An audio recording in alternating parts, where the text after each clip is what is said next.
Hey everybody, welcome back to John's Comics with Kids and my weekly edited pull list video. We're looking at the books that I'm going to be picking up next week. Here we are Thursday, we're looking at Wednesday next week, the 23rd, right before Christmas. What books are dropping? If that sounds like something you want to learn about, stick around and watch this video.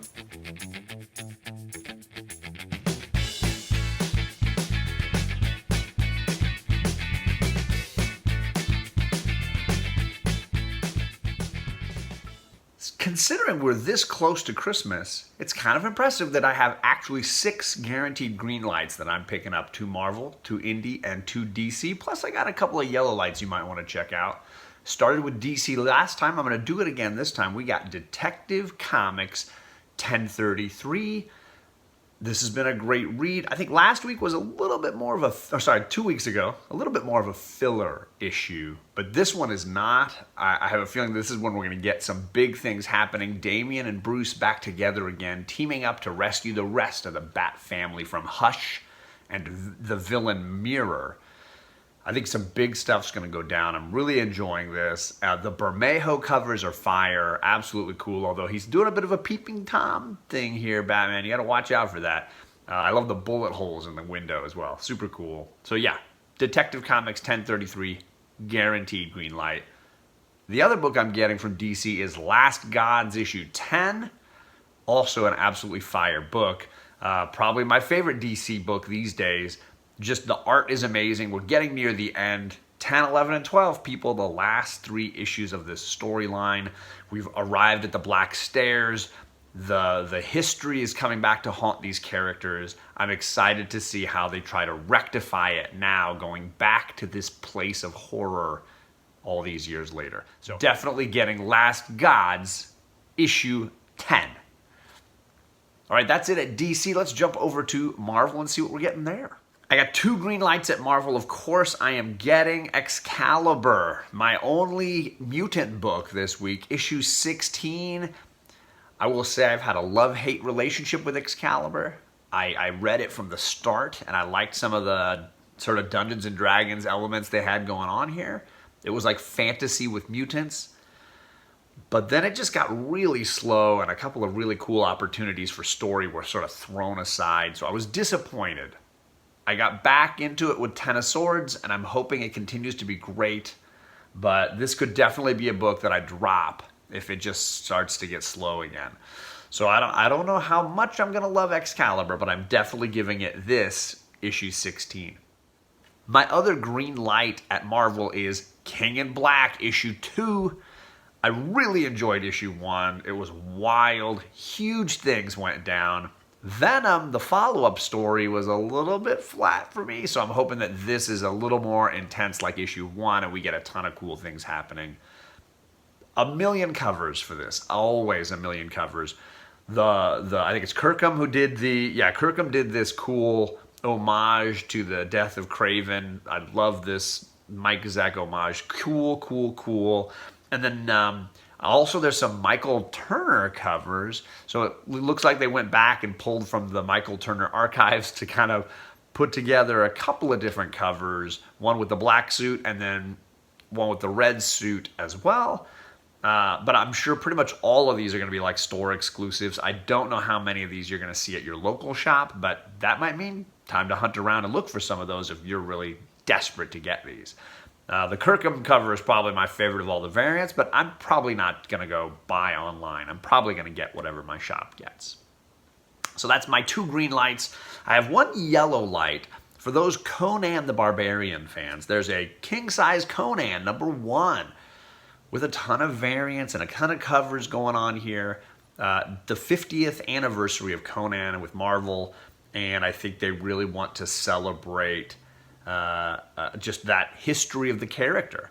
So, the history of Conan, you get a bunch of homage covers here and stuff. I know Buscema did a cover, which is kind of awesome.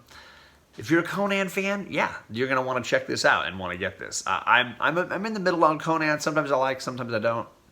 So I'll take a look at this one, see how much I appreciate the art on the inside. It's probably going to be one of those kind of standalone sort of things, like an annual.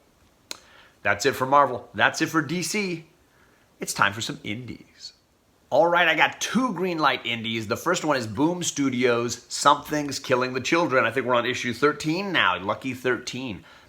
It's just one of the best books that Boom's got going. I think there's no reason not to pick it up unless for some reason it doesn't click with you. I've been really enjoying it. I think that now that we're bringing in the Slaughter family and how they work to stop monsters and how Erica is breaking the rules, all of that stuff sounds great to me. The covers this week are insane. All of them are pretty much store exclusives, but there are just a ton of great ones that I wanted to share with you. I feel like they give this book, Something's Killing the Children, so many great variants. If you're a fan of shopping online and going to various retailers, you can find a ton of cool covers. For me, whatever my shop has, that's what I buy, and cover A looked cool enough to me. I'm enjoying this current story arc where we're expanding Erica's backstory, so I'm hopeful that trend continues as she's dealing with the monsters in this small town. So yeah, Something's Killing the Children 13, guaranteed green light. My other green light is Sea of Sorrows issue 2. This is from IDW. I enjoyed issue 1. This is from the Road of Bones team. I dig these covers, are just creepy, cool, underwater, retro kind of stuff, lots of black. So the plot has to do with a World War I group of men who are searching for treasure at the bottom of the ocean. Gold, I believe, buried at the bottom of the ocean. But of course, they're also finding something supernatural that's very dangerous. And then they're not necessarily going to work well as a team when they're all just treasure hunters out for themselves. Cool way to mix history and horror and suspense and all these kind of things together. I'm just digging. Issue 1 was really cool. And I'm really excited to read issue 2. So that's a definite IDW green light, Sea of Sorrows issue 2. For those that love Image, there are 2 yellow lights for those people that look at Department of Truth and are pumped on issue 4 dropping there.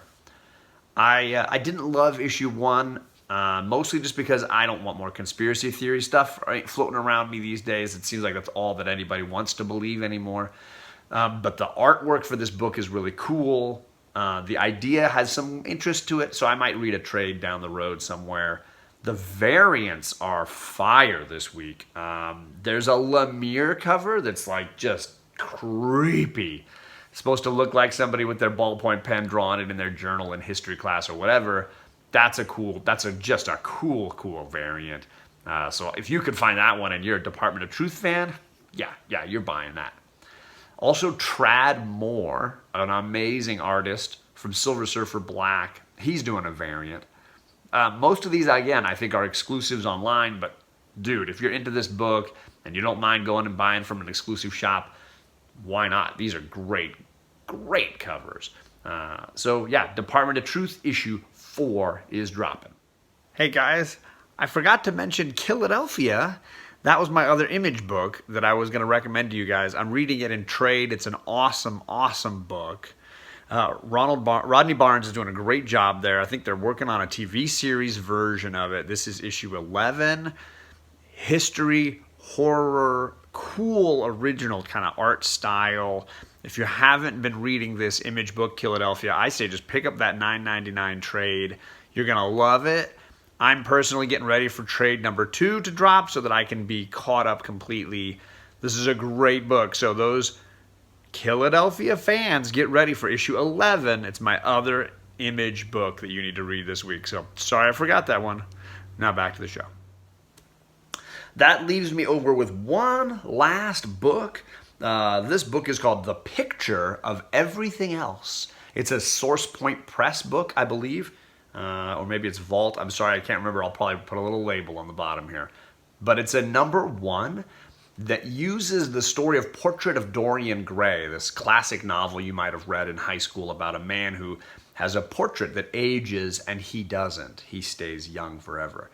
And it's kind of about how now, generations later, there are other paintings appearing that seems like maybe Dorian Gray is using his portrait to commit murder.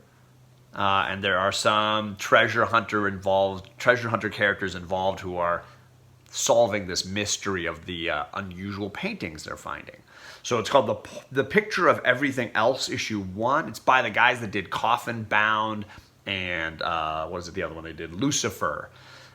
I haven't read any of that stuff. I just loved the literature backstory for this book, so I'm probably going to take a peek at it if my LCS gets any copies. But that's a yellow light book, The Picture of Everything Else, issue number 1.